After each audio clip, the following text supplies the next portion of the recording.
This is Coach Jason Ballard, and I'm a business wingman. Over the years, I've learned a lot from working in our family construction business, serving as a senior officer in the United States Air Force, and running 12 different organizations around the world. Many people helped me get to where I am today, and it's my mission in life to serve as a personal wingman to others. That's what this podcast is all about, providing knowledge, tools, resources, and mentorship to help people soar to their highest altitude.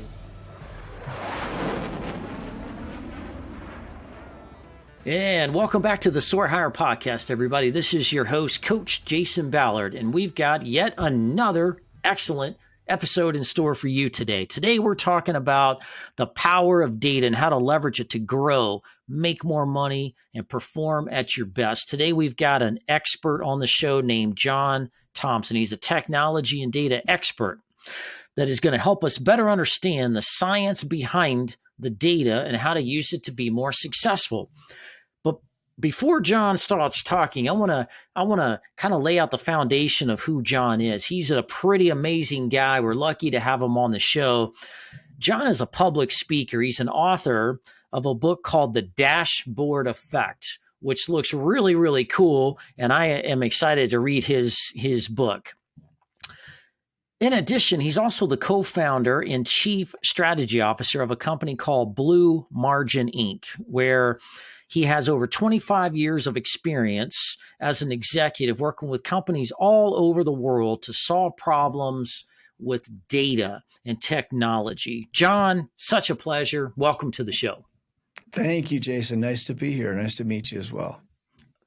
Well, this is, I think, going to be a very powerful episode because we've got a lot of challenges in the workforce today. We've got a lot of challenges in the economy. We've got a lot of challenges in the world as we all see on the nightly news every night. And so one of the ways that you lean into how to move forward is basically understanding where you're at, where you're trying to go, what are these constraints and obstacles that are in our way, and how to best make the best decisions. And so with all the technology comes the data, and if you understand the data, you can make better decisions. So Jon, talk to us about this data world you're in. How the heck did you even get started in this thing? Well, yeah. So the way we got started is my brother and I founded this company almost 12 years ago. Prior to this business in 2000, we had a venture-backed startup called Digital Reliance and eventually Vircuity. It was a data analytics firm really focused on helping large enterprises to minimize their telecom expense, which was a big line item back then. And we eventually built it up and sold it to private equity as the platform company, the lead company for a 5-business roll-up. So we went from 30-some employees to 500 virtually overnight. My brother, who's the CEO here, was the CEO there.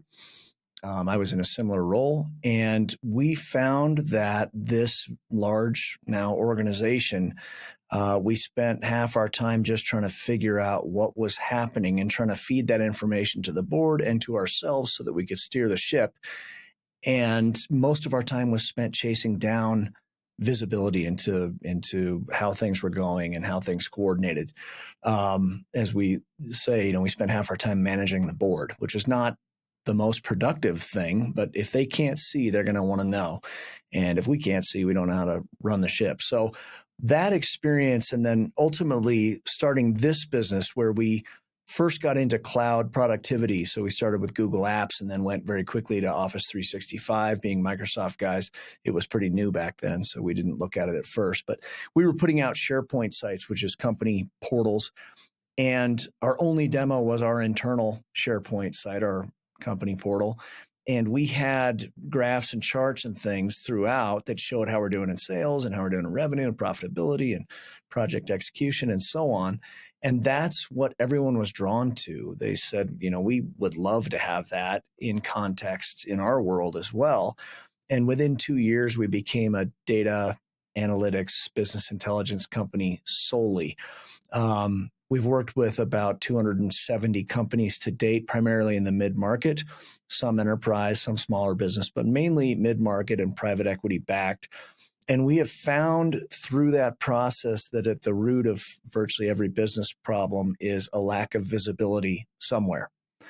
The brain is a fantastic problem solver. In fact, it'll identify problems that don't exist if it has a void of information. And so we found that when you can't see the numbers, when you can't get an objective grip on how things are going, the problem solver in our heads tends to apply a risk filter that spins up anxiety and fear and causes us to retreat to our sort of habits and stick to our biases. And that makes for mediocre execution of a business. If instead you can see with clarity, here's exactly what's happening objectively, you don't have to spin up tales in the background subconsciously, but instead you can just see empirically, here's how we're doing.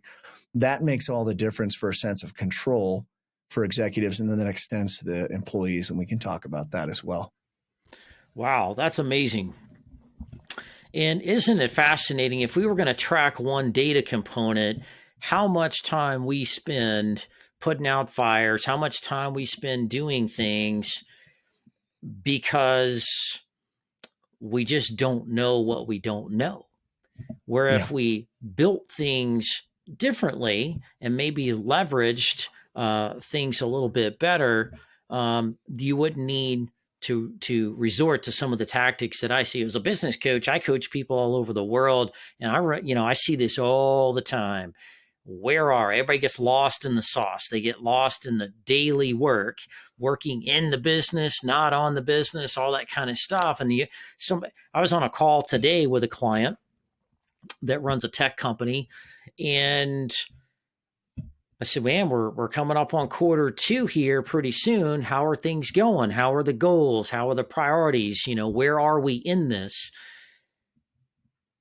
And he just looked at me like, that's a good question. I was like, well, what have you been working on, man? What's exciting? What's new? It was all in the work kind of stuff.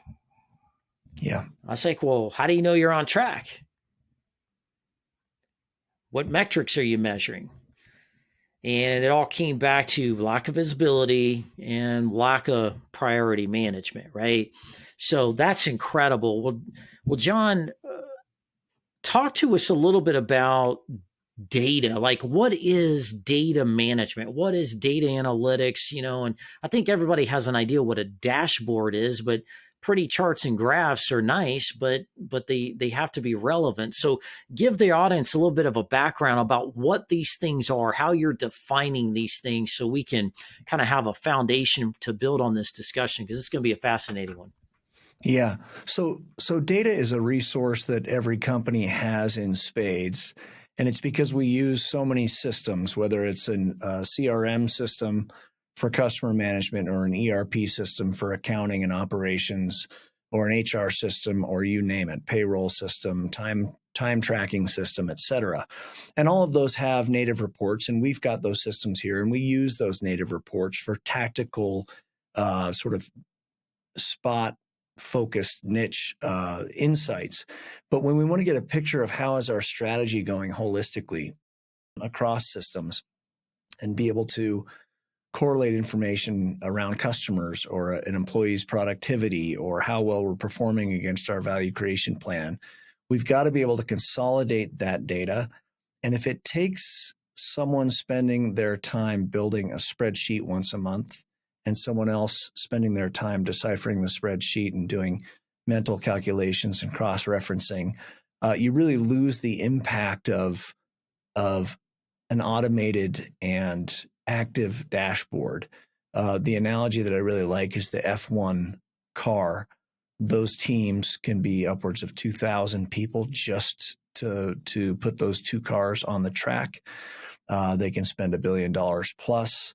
And it all comes down to that driver, those four wheels, the engine, and probably the most succinct dashboard, except for maybe some of the space technology that you've dealt with in the past that you can find. It is the most essential. I mean, there's a lot riding on the line. So they need to know exactly how their machine is performing, what's coming up, what risks they need to mitigate, how they need to drive in order to optimize their performance. And they've got to have it now, and it's got to be intuitive, and it's got to speak to them in the narrative, in the process that aligns with and meshes with their driving. And so often in companies, we, for some reason, set aside the scoreboard. You can imagine a sporting event. Just watch the Avs lose Game 7 last night. It's tragic. You can imagine a game without a scoreboard where you've got to call in and ask someone who's at the game, what's the score and how much time is left? And, are we in a power play and how many shots on goal and all that stuff? It would be nonsense. And in business, we tend to set that aside for some reason and assume that it's all about, like you said, execution moment to moment. And when you go and ask a leader, how's it coming? How do you know if you're tracking? And they can't see that easily. And they don't know what metrics really define if they are succeeding, growing, profitable, heading in the right direction. Then it's a tail chasing exercise that never ends. So we really don't run into anyone who says, we don't need better visibility. Everyone does. And it seems simple enough because everyone is a report writer in some form with Excel or PowerPoint or Power BI or you name it. But to design those reports, to capture the right data, to understand which metrics to calculate in order to touch the right nerves, drive the right focus and prioritization and alignment between people, that takes a bit of a science to do, something that we specialize in here and can teach others to do and are happy to help people become self-sufficient. But so many people lack that and they're flying blind a lot. And instead of fixing the instrumentation, are getting busy turning wrenches. And it's the big differentiator. I mean, this is the next wave in business is data intelligence, artificial intelligence with data, et cetera. And so that's what we focus on for folks. Well, I love the sports analogies. Isn't it ironic how everything around us in life, has a dashboard, has a scoreboard, right? Every sport has a scoreboard, right? I teach these principles when I'm coaching people. The 4 disciplines of executions written by Sean Covey, which is the son of Stephen Covey, management expert out there. I'm sure you're familiar with him, as most people are. One of the key aspects of that book and how to execute in a very disciplined manner is you first have to put a scoreboard in place. And then you got to figure out, what are we keeping score on, right? So what does the scoreboard do?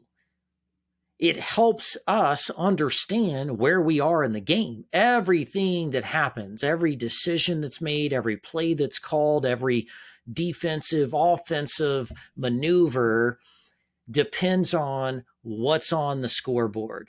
If you're ahead of your opponent, if you're playing football and you're the end of the 4th quarter and you're up, 15 touchdowns, then you're going to probably call some more relaxed play, send in the C and the B teams and take a different approach. Whereas if you're in, 1 minute left in the 4th quarter and you're down by 3 points, you put Tom Brady in the game and you let him run a 2-minute drill and get down there and score, right? I mean, everything depends on the scoreboard. How ironic, where everywhere we go, even in our vehicles, we have a dashboard.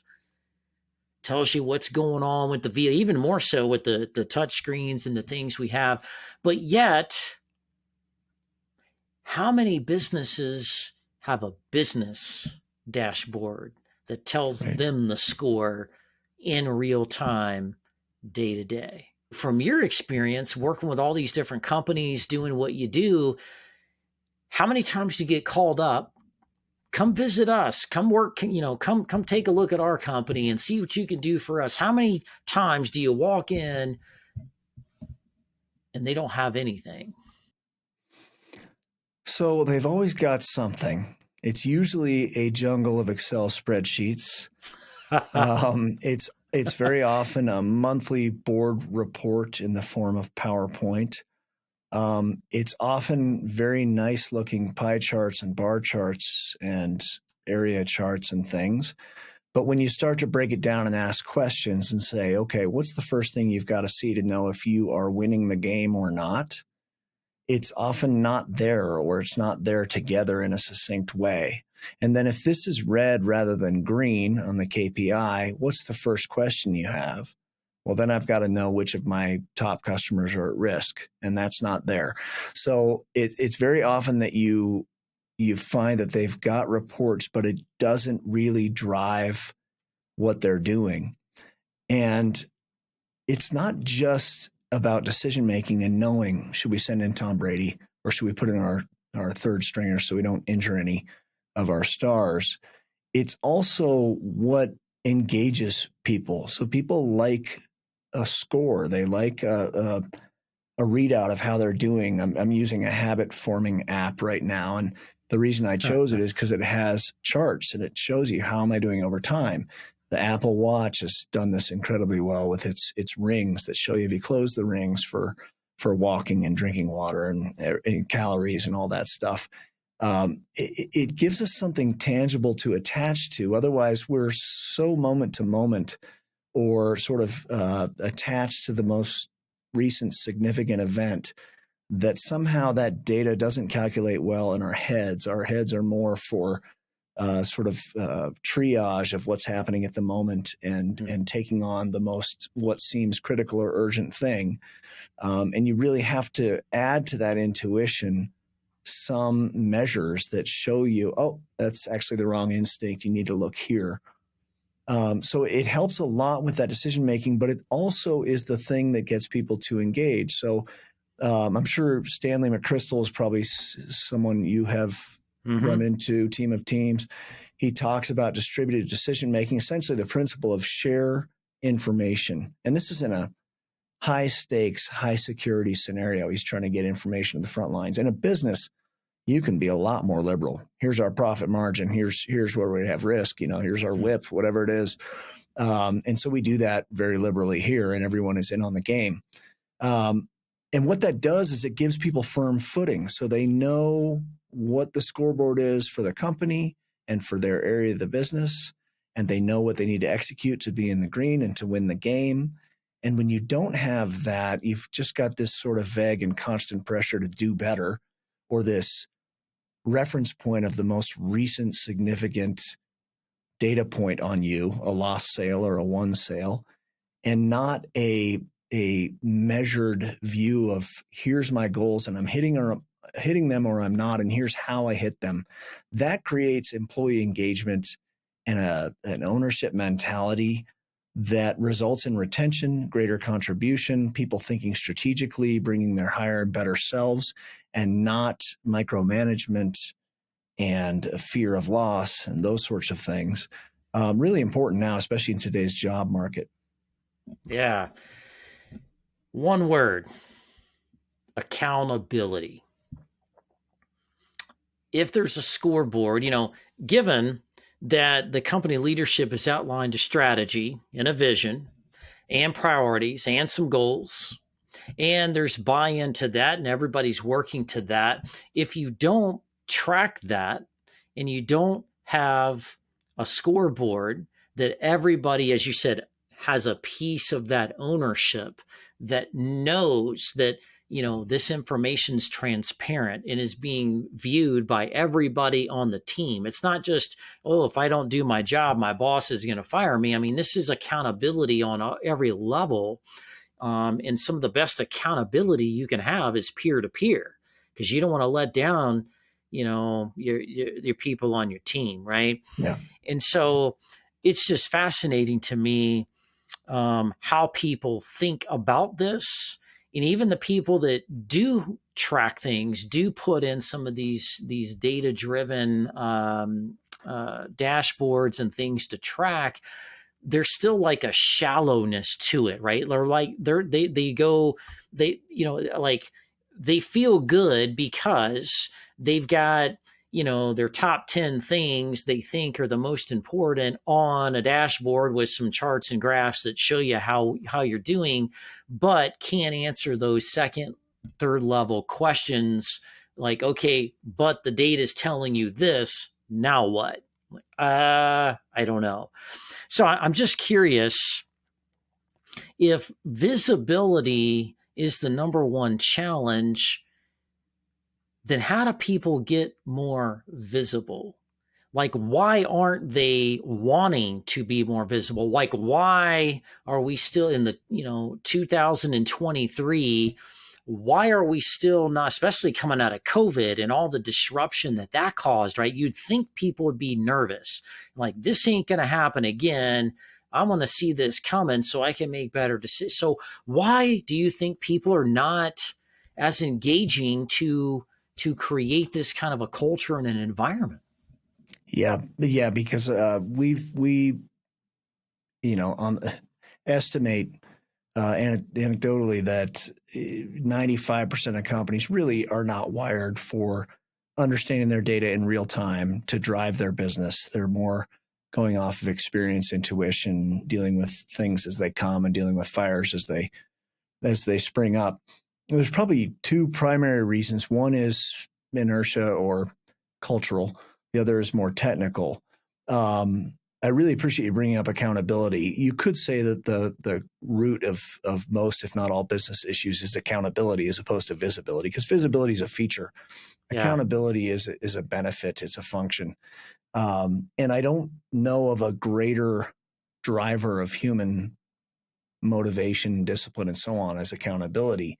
Whether it's working out or you're on a team that is not as good player for player as the other team, but they are unified on a singular goal and will sacrifice, and you see great things happen. Lesser teams, for example, the defending champions, the Colorado Avalanche, losing game 7 last night. Somehow that didn't work out. I think that our instinct is often, when there's not clear visibility, it's easy to hide in the shadows. You even if you're a performer, you don't necessarily want to offer up, hey, if anyone's wondering, here was my activities of significance towards my goal and how I'm doing against my numbers last week. You sort of need people to ask that. But once you get that in place, it is incredibly empowering to the performers, not for those who want to punch a clock and get out. It gives you a measurable view into your value to the company and your contribution. And that is a big deal. So once you get it in place, great, but difficult to overcome the status quo, the habit of, we sort of fly blind and everyone's comfortable with that. So that's sort of a cultural hindrance. The technical hindrance is a couple things. One is it appears easy to say, oh, let's create a report that shows that. And you find that to create that report, you really need to get consensus on the definitions of the metrics. What defines net profit for us? What defines customer lifetime value for us? What defines churn or anything else? And that can be a challenge. And when companies don't have that, I have a friend who's working as the BI person in a company now, and he says one of the big issues is that there's this constant debate of those asking for reports, wanting to define things in a way that appeals to their area of the business. And that same metric, someone else wants it to define another way, and they can't get aligned on that. We have a survey that we do, and I'll send it to you so you can include it in the show notes if you like. But it's a stakeholder survey that's quick and gets a sense of where are people lacking visibility, what do they think the most important metrics are. Get that alignment early, and that will save you a lot of back and forth and hassle. So it can be difficult for folks to realize, okay, this is a science and a sort of a pillar of our business, our data, and understanding what the numbers are. I mean, if business is not about knowing what the numbers are and making decisions and acting accordingly, I don't know what it is. So if they can get some consensus on that and realize that there is some discipline and rigor that needs to be brought to really defining that and getting alignment between people, On the flip side, sort of the opposite of that, the illusion that it's going to be easy, let's just throw together this report. It's also daunting when you think about, okay, we've got 12 systems out there that are putting out data, and companies have more than they think they do, typically 10 to 20. And to get those consolidated, you call up your IT manager, your CIO, and say, we need some way to get that data into one place that people can get to and do reporting off of. That is fast evolving and can be done poorly, where it's really not performant because you are rewriting rows instead of replacing them, or just different nuances of the technology that can really kill you. And you can end up with this jalopy that doesn't perform well and only one person understands. Companies take a run at that. They don't get the results they want. They lose momentum. They lose the ability to try again because people are now skeptical. And it just feels like too much to do. One thing that we think is important is early on, as early as possible, get some real tangible, hands-on, visible benefits. So we like to do a executive scorecard or OKR scorecard, even if it's hand carry. You can do it in the tool we use, Power BI. You can manually populate your metrics. Just go into QuickBooks and grab whatever, or NetSuite or whatever it is, and put them in there weekly. So people are getting a dashboard. It shows up in their inbox. They can click on it. They can go and slice by date and things. And it takes, a week to 10 days to set up. It's not a big overhaul. Get that in place early, and then people will begin to have the lights go on. They say, oh my gosh, if we can have that kind of visibility, we need the same for our sales funnel and for our strategic partnerships and 20 other areas. So get that visibility early and come at it in small chunks so you don't have this mountain, this molehill that you're turning into a mountain, and show some real benefit. Get someone who understands, and the book outlines, the dashboard effect outlines how to design a dashboard that people attach to and that touches the nerve in a good way. Understand that you don't just do a collection of metrics around a topic, but it's a narrative. If I'm looking at sales, the first thing I need to know is how much have we closed quarter to date and how much is in the funnel, and are we on track to hit it for the quarter? And if not, the next thing I need to know is how much does each salesperson have in their pipeline, or whatever the case is. Projections, learn to do that basic narrative, and people will attach. So sorry, long answer to your question. There's a number of reasons why companies fall short on this. It's simpler to solve than meets the eye, but if you follow your intuition, you'll do like we did our first couple of years and put together projects that are, marginally helpful, but don't really hit the bullseye. Yeah. Well, and I think we're in the information age where people have information overload, right? Breaking news everywhere. We have just social media, radio, TV, alerts, notifications, all this stuff that, happens on our watches and our, telephones and cell phones, all those kind of things, right? I mean, we just have data coming in from all over the place, and not including work, just on the personal side of things, right? You're tracking your weight and your steps and your calories and, all kind of stuff. And if it's like, my watch buzzes at me a couple times a day, says, get your fat butt up and do something. You haven't moved in 10 minutes or whatever. Right. And there's just, just so many things going on, emails and text messages and, just stuff that flies at you left and right. I had a client right before the podcast called me. It was a 911 call, some major thing happened, and she was all excited and just mad and just, all riled up. And it's just, just constantly stuff going on. It's just like I call it the vortex effect. It's like, just a tornado of things going on all the time. Right. And it's information overload. At the end of the day, most people are just, their minds are just like overwhelmed with information. Then you go to work and you're asked, hey, where are we at on this project? Hey, where are we at on sales? And when's the next thing going to hit? And when's the next meeting? And what if, and when, and how, and who, but I mean, it just, it's like a boulder weighing on your brain, and it just you get into information overload. And what I've seen in the space that you're talking is that people just get lost in the forest and can't see the trees. They're looking right at a dashboard, and it looks good and it's green, and it's like, and I'm looking at it from the background. I'm like, I'm looking at 3 or 4 things and adding things up in my mind. I'm thinking they're about to have a cash flow problem if they're not already. And they're not seeing it. They're looking at things, in their own way, and they're not connecting the dots. And I'm like, oh my God, the train's about to go off the cliff. So how do you start a dashboard? How do you start making sense of data? Data is everywhere. It's in your CRM, it's in your ERP, it's in SharePoint, it's in Microsoft Teams, it's in your email, on your file drives, on your phone. It's on everything, everywhere, right? How do you get your arms wrapped around it? How do you get started? What's the structure and the framework that you should at least start with? As you said, what are the top 5 things that matter the most right now that we need to start getting figured out? So when I'm thinking of small to medium-sized businesses listening to this, and they're like, man, this sounds great.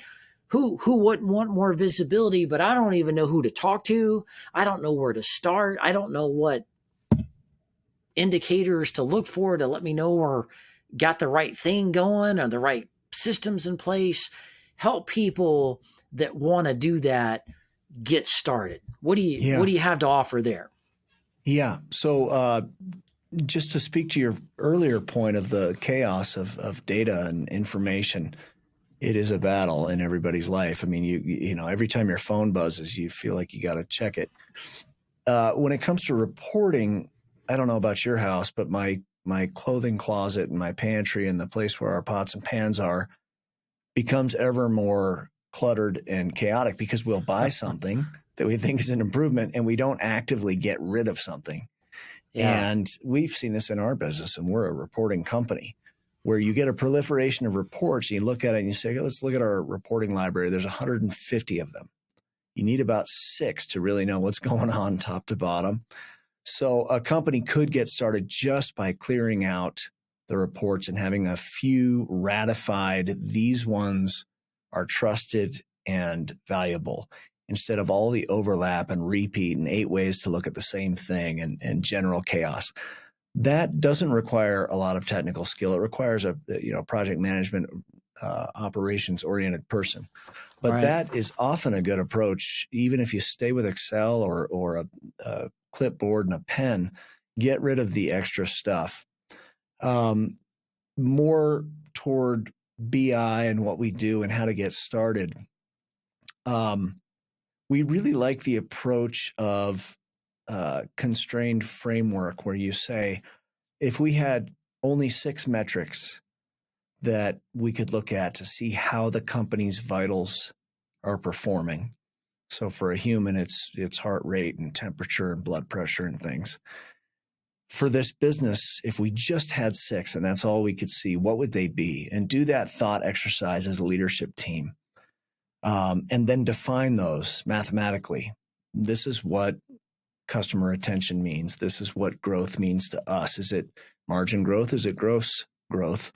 And get that down to a formula.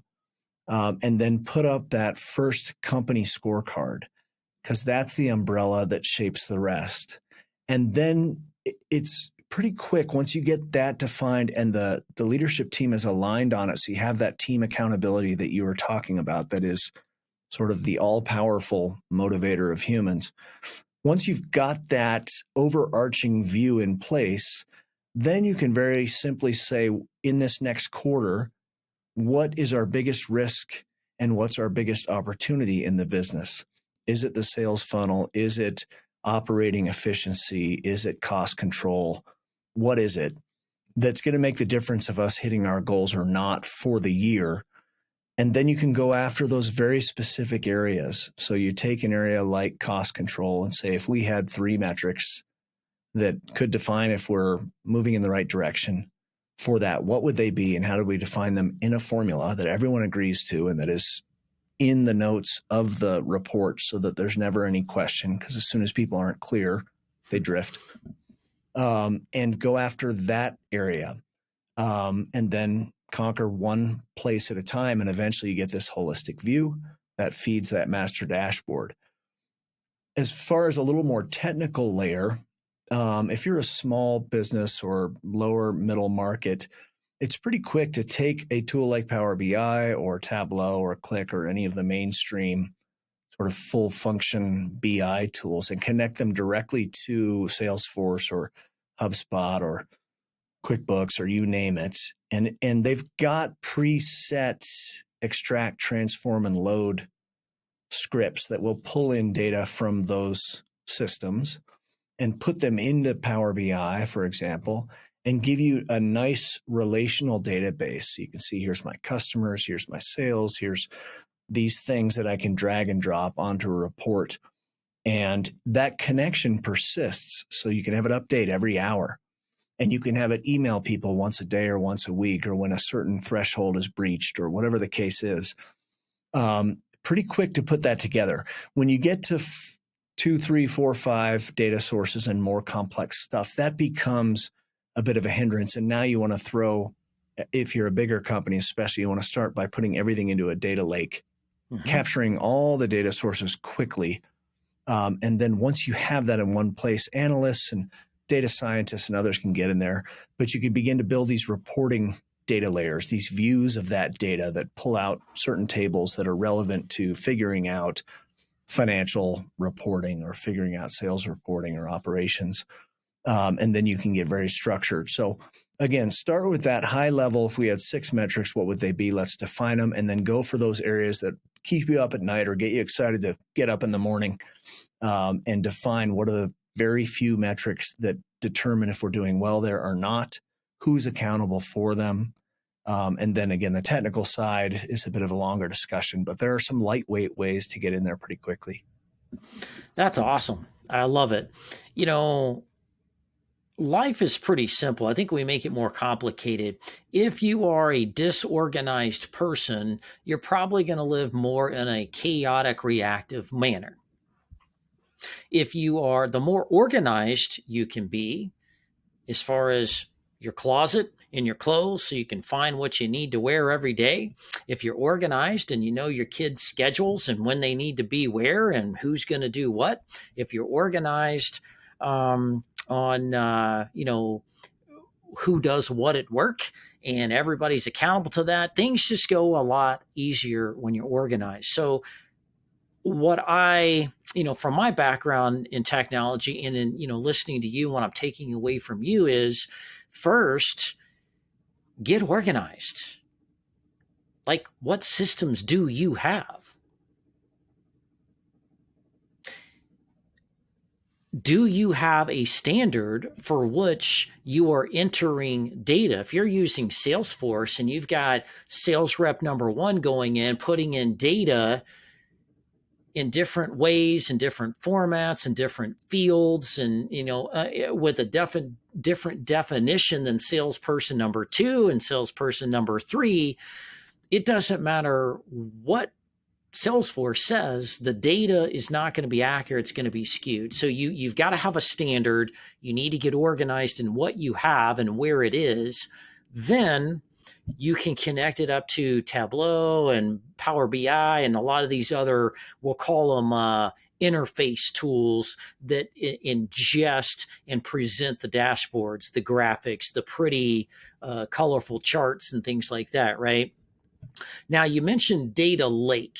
So I'm going to use a different term with the intention of the same meeting.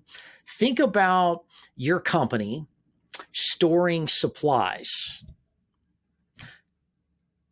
Building a data lake is like a warehouse. It's a space, it's a virtual space for which you can store your assets, your supplies, called data that's financial, data that's logistical, data that's human resource related, data that's technology driven, data that's customer driven. There's different categories of data, but think about being able to kind of organize those and file those and line that stuff up in an organized manner in a warehouse, in a company warehouse, where then you can maneuver that data, blend that data, mash that data together, and give you the strategic picture as well as drill down tactical level pictures. I think another thing that folks need to take away from this is there are different types of data sets that mattered. So just because the CEO takes his 6 biggest, most important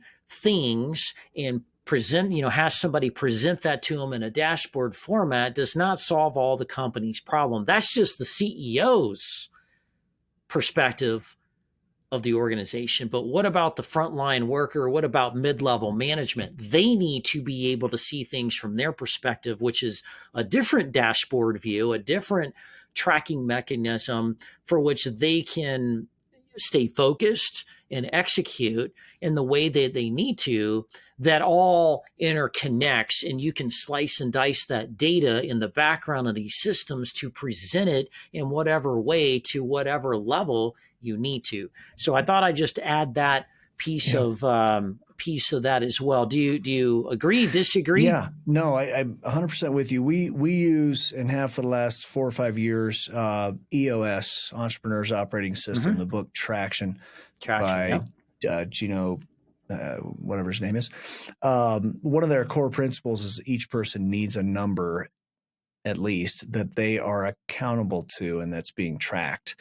I can't imagine, because of the way we run our company, someone who doesn't have a dashboard that says, how are you doing?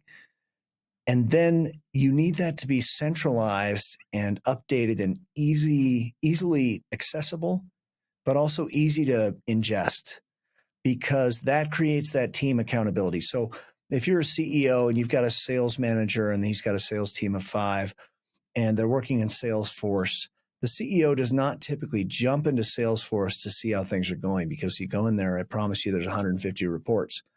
They're going to ask the sales manager, give me an update. I want it at the end of the week, end of the month. Tell me how we're doing. That doesn't create that on the court accountability that gets a team to really bond and all get rowing in the same direction.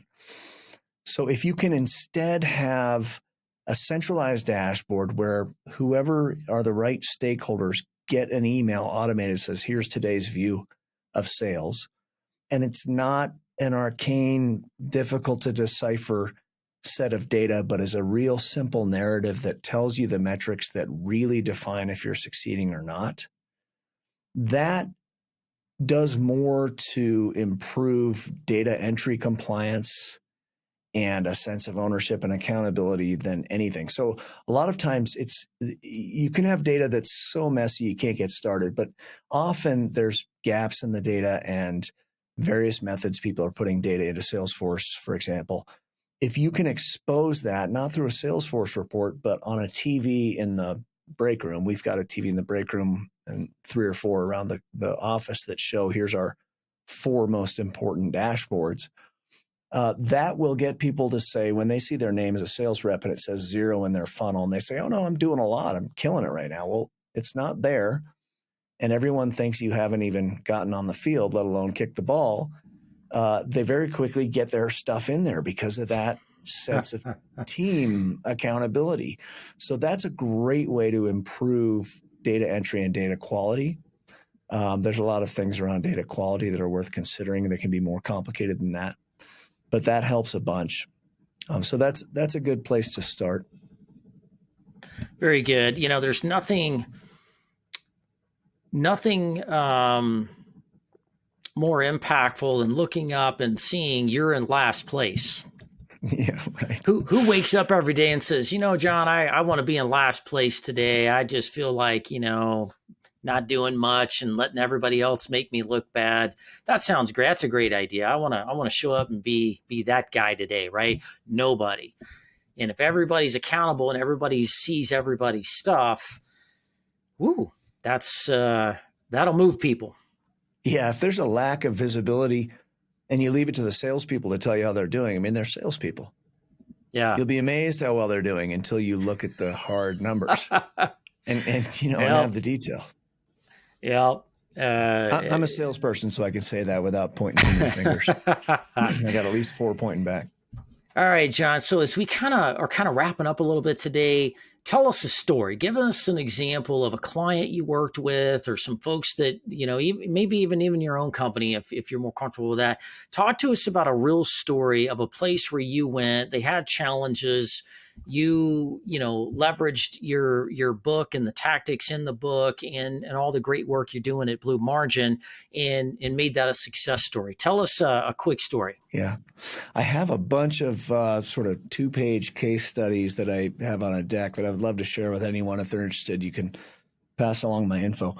To pull one of those, a company that was doing commercial install and maintenance of systems pretty broadly. So thousands of clients, hundreds of thousands of service calls a year, fast acquisition path. Again, we work often in mid-market buy and build. And so we see a lot of these fast growth companies that are private equity backed. They acquired 14 companies in a year. And you can imagine what that must be like. Ooh, having goodness. owned a company or having run several companies yourself, Ouch. what it's like to smash together two organizations. And to get those to not just be additive or even worse than additive, but to be multiplicative, to get them integrated. They had massive turnover in their field crew, hundreds, if not thousands of guys running around in trucks doing these install and maintenance calls. And they put together a data warehouse. We helped them put together a centralized view of everything from time card to operations to dispatch to service call, first time fix, all those different things. And those field managers and the field techs themselves could see how they're doing, what the goal was, if they were up to it on first time fix or below it, how long it took them to do each call, those sorts of things. And they were measured on that. You would think that would be a pressure for a team, but it turned their turnover of those field folks around. It reduced it by 52%. And again, happy to share the actual case study without having to change policy or put in incentives or anything. Just give them a scoreboard. They're out on the field playing and they don't know the score. It's not very motivating. They want to go find a game where they can see, am I winning or not? I mean, it's like golf without holes. It's pretty. It's nice when you hit a good shot, but if you can't ever score, it's just not gratifying. There's no closed loop. Give them that closed loop. So dramatically reduced their turnover and then increased their operating margins between 4 and 5%. This is a company that grew from 350 to 650 million in the 3 years we worked with them. So for the CEO there, who's a serial PE-backed CEO and best-selling author now of a couple books, The Private Equity Playbook and another one, to be able to run an organization that complex, if he was to be involved in all the details, the business would have shrunk. It wouldn't work. He focused on what he was best at, relationships and strategy and connecting the dots and acquisition and market awareness and things like that. And he used the data to empower the rest of the organization all the way to the frontline field reps, that distributed decision-making, again, team of teams approach, and also got the oversight so that he could have mastery and calm about this extremely complex operational environment. And that's how he was able to grow it rapidly and sell it for massive returns on investment. So that's one example. And then many, many others that are fun to talk about too, we could dig into. That's a great example. Thank you for sharing that. And, one of my takeaways is, communication. Like communication's the Achilles heel to any organization. And where does all communication break down in a company, especially that size? The middle, right? So if you put everybody on the same page with the same scoreboard, same expectations, same systems, same processes, and everybody can see and communicate in those types of ways, you eliminate the gaps in the communication because everybody's literally on the same page, on the same field with the same scoreboard. Amazing. Thank you for that. So, Jon, what are the top three things you want people to take away from this session more than anything else today?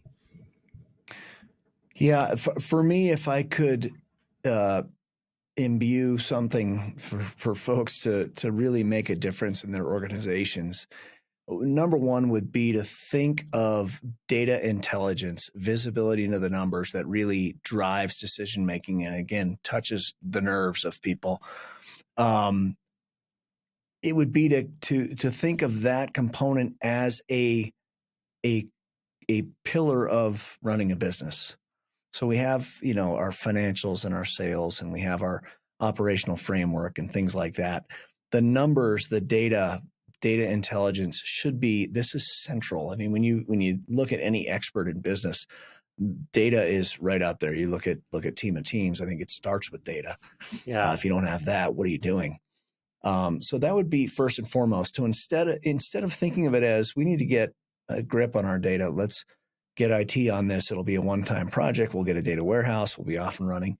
That's just not the reality. Again, we're a data company, and we are constantly evolving our reports to help us drive to the next level, not to observe that we're perfectly engineered to do exactly how we're doing today, but instead, where are we going, and can we see if we're moving that direction? Yeah. So that's a big one. Think of it as a strategic mainstay of any business and an ongoing project, not a one-time thing. The other one is that if the typical business runs by giving the executives executive class reporting so they can see what's happening, so they can tell everyone what to do. And that sort of top-down approach has been shown to be not nearly as effective as a bottom-up approach. If I could give scoreboards, dashboards to anyone, it would be to the frontline people, and then I'd work up a level from there until I got to the executives, because the executives could look at those scoreboards and see what's happening. And those people would know the executives could see them. They would know what part of the business they own. They would have firm footing on what they're supposed to be doing. They would go home every day knowing if they won or were not winning, instead of this sort of painful pressure that doesn't have any reference points. It has no ceiling. It has no floor. It's just kind of the misery of work, and then trying to create work-life balance, which means try to balance my miserable work with some enjoyable life. Shouldn't be that. It should be compelling to be at work. So give those operatives in your business visibility on par with what the executives have, but specific to their role. And then third, it would be, this is not, let's spend $100,000 in 6 months. You should be able to get significant headway in making visibility into the numbers a big needle mover in your business within a month.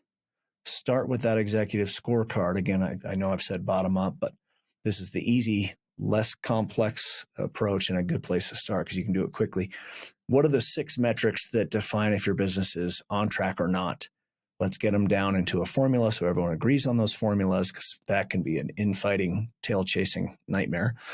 And then once you have that, then go after acute areas that are the most important.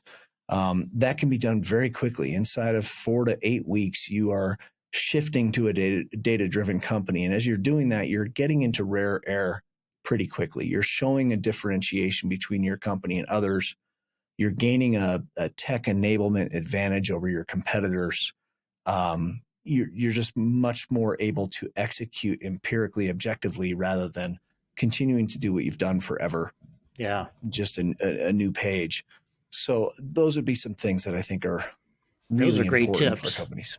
Yeah, thank you for that. I think those are very kind of down to earth, easy, simple, get started tactics that can help maybe frame somebody's mindset around how to compare what they're doing now to what it could be based off our conversation today, and how to get started. It's interesting. Warren Buffett is the richest, or one of the richest guys in the world, one of the most successful business guys of this era. And there's a reason why he's so successful. It's because he's very data driven. Most people don't know this. He's very formula focused. They've built based off of data and data from different sources and how to mash that together and create formulas for success. He does not and will not make decisions about investments into companies, buying, selling, trading, improving, growing, whatever, unless he understands the data. They plug it into the formula, and whatever comes out the other side of the formula says yes or no. It's that simple, that easy. And he's able to make lightning fast decisions, which allows him to take advantage of opportunities out there in the world that other people aren't, because he's got those things established and it's all based off of data. So, Jon, thank you so much for being here today, man. You've been awesome. You've given us a lot of great things to think about that hopefully can improve our lives and our businesses. If people want to learn more, they want to work with you, they want to get access to your book and learn more about Blue Margin and how you can help people in the context of our conversation today, how do they contact you? Yeah. So first of all, I'll send you links for a free download of that stakeholder survey. Okay. That really is very simple and quick, but it begins to focus your team and get them aligned on the importance and what they're needing. I'll also send a link for a free download of the PDF and the audio version of the book, The Dashboard Effect, for your listeners, so they can dig into that. Give it it's a 5-minute read in a private place, sitting on a throne for the first couple chapters, and I think it'll capture your attention. It really cites all the experts in business who care about numbers and how they drive things. My email is Jon@bluemargin.com. I'm also on LinkedIn. Happy to talk to anyone, no strings, to answer questions. Any way that we can help. That's just our general approach. Would be happy to do it. Awesome. What's your website address? Yeah, it's bluemargin.com. Awesome.